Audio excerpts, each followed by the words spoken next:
3 weeks ago, Caitlin Clark, the star player of the Fever, was sidelined with a quad injury during an intense game against the New York Liberty. For many, this injury was a major blow, as Clark had been playing at an incredibly high level, leading her team to impressive victories. The Liberty, who were defending their championship title, had every reason to believe they had successfully removed Clark from the equation, effectively silencing their biggest threat. After all, how could they be stopped if the most dangerous player in the league was sitting on the bench? But what they didn't realize was that Clark's return would be far more devastating than anyone could have imagined. On June 14th, Clark walked back onto that very same court with a renewed determination, ready to take on the undefeated Liberty. What followed was the kind of performance that would go down in history as one of the most electrifying comebacks in recent memory. Return to action wasn't just about getting back on the court tight, it was about making a statement. With 32 points, 9 assists, 8 rebounds, and 7 three-pointers, Clark not only helped the Fever defeat the Liberty, but ended their undefeated streak in a dominant 102-88 victory. It was a game that everyone would be talking about for weeks to come, but the real magic was how Clark did it. She didn't just return to her usual form. She exceeded all expectations, demonstrating a level of play that had many fans, players, and analysts alike in AEW. Her performance sent shockwaves through the league and made one thing abundantly clear: Caitlin Clark was back, and she was better than ever. If you're as excited as we are to see what she does next, drop a fired up for Cece in the comments below. Before the game even began, Clark shared her thoughts on what it felt like to be back. After sitting on the sidelines for a few weeks, she admitted that it was challenging to stay mentally sharp while watching from the bench. It gets kind of difficult when you're preparing for a game. Obviously, when I'm on the bench, Clark said, I know the scout, I know everything about the other team, and yet I have to mentally prepare as if I'm going to play, even though I know I won't be out there. It was clear that her time off had tested her patience, but her excitement to finally return was palpable. But knowing that I was going to be able to be active today, knowing that I was going to be able to play again, it gives you a little extra juice, she continued. The energy was building, and Clark was ready to unleash everything she had. With her team coming off a loss, she was determined to make an immediate impact and help get them back on track. Let's rewind a bit and look at the context of Clark's injury. On May 24th, the Fever faced off against the Liberty in a physically intense battle that would ultimately see Clark suffer a quad strain. The game itself was already heated, and the physicality of the Liberty's defense seemed to take its toll. Clark had been playing through a lot of contact during the game, but the injury came at the worst possible time for the Fever. As a team, they were still finding their rhythm and trying to establish their identity. The Liberty, on the other hand, were riding high as defending champions, looking absolutely unstoppable. They had been playing great basketball on both sides of the court, and with Clark on the bench, they seemed to have removed their biggest obstacle to another title defense. The intensity of that game, combined with the poorly officiated calls and relentless pressure from the Liberty, made the loss feel even heavier. While Clark was sidelined for 3 weeks, the Liberty kept rolling, securing win after win with ease. It was a tough pill to swallow for the Fever, but Clark wasn't one to sit idly by. Even from the sidelines, she remained mentally sharp, preparing herself for the day when she would return to the court and silence the doubters. As the weeks went by,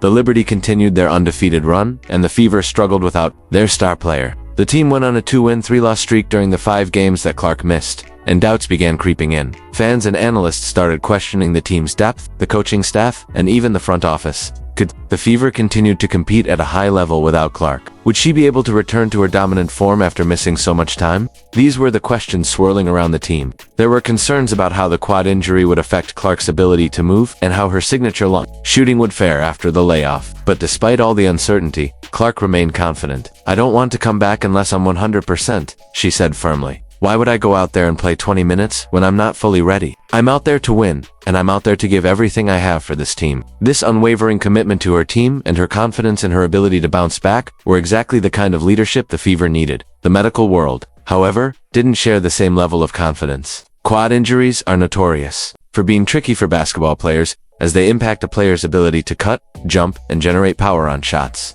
These are all key elements of Clark's game, especially her quick first step and deep three-point shooting range. The fear was that the injury could diminish her explosiveness or hurt her ability to pull up from anywhere on the court. Clark, however, wasn't about to let that stop her. She spent her time off not just rehabbing but actively working on her mental game. The hardest part is when you feel good, but you have to work yourself back into the rhythm of the game, Clark explained. I've missed 5 games, and my teammates have played 5 more games than I have, so it's just going to be about shaking off the rust and giving myself some grace. Even while sidelined, she was watching film, studying the game, and staying mentally prepared. Clark knew that her physical recovery would take time, but mentally, she was already back in the game, visualizing her return and preparing for the challenge that lay ahead. When game day finally arrived, the excitement and anticipation were palpable. The numbers didn't lie to point to 2 million viewers tuned in across ABC and ESPN Plus to watch Clark's return, making it the second most watched WNBA game ever on those networks. Everyone wanted to see if Clark could deliver, and whether the superstar could live up to the hype after such a long absence. From the moment she stepped onto the court,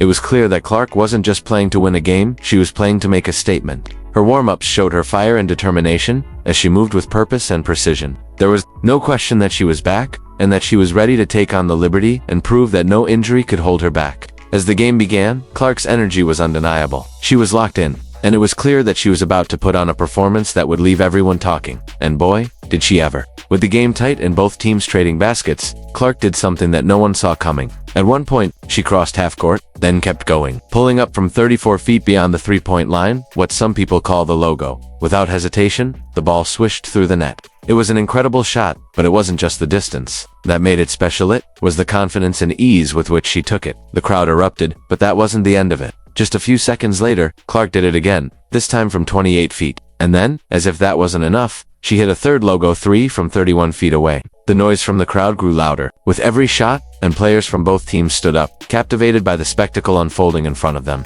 This wasn't just basketball anymore, this was something extraordinary. Even Breanna Stewart, a star in her own right, couldn't help but smile and nod in pure respect. These weren't lucky shots, they were perfectly executed, textbook examples of Clark's range and skill. The Liberty had no answer for her, and their entire bench was left in disbelief as the game took a dramatic turn. As Caitlin Clark's incredible display continued, it was clear that the Liberty were facing a problem they hadn't anticipated. While they had dominated the season up to that point, they were now looking at a star in front of them who was playing at a level that transcended the norm. The arena was alive with energy, and every movement Clark made seemed to send a shockwave through the crowd. As the first half unfolded, it was clear that she wasn't just back from her injury, she was making a statement. Her precision on the court, whether from beyond the arc or with the ball in her hands, created opportunities for her teammates to shine as well. While Clark was dazzling with her scoring, her vision and ability to find open players was just as impressive. It wasn't just about her scoring 32 points. It was about the way she elevated the entire team, setting up her teammates for easy baskets and creating a flow that the Liberty struggled to stop. Clark was showing the world that her time away from the game hadn't diminished her had only sharpened it. But the most impressive aspect of Clark's performance wasn't just her ability to score or create plays, it was how she responded to the physical pressure from the Liberty. Every time the defending champions tried to stifle her, Clark had an answer. Whether it was a step-back three, a quick drive to the basket, or threading a perfect pass to a teammate, Clark's resilience and determination were on full display.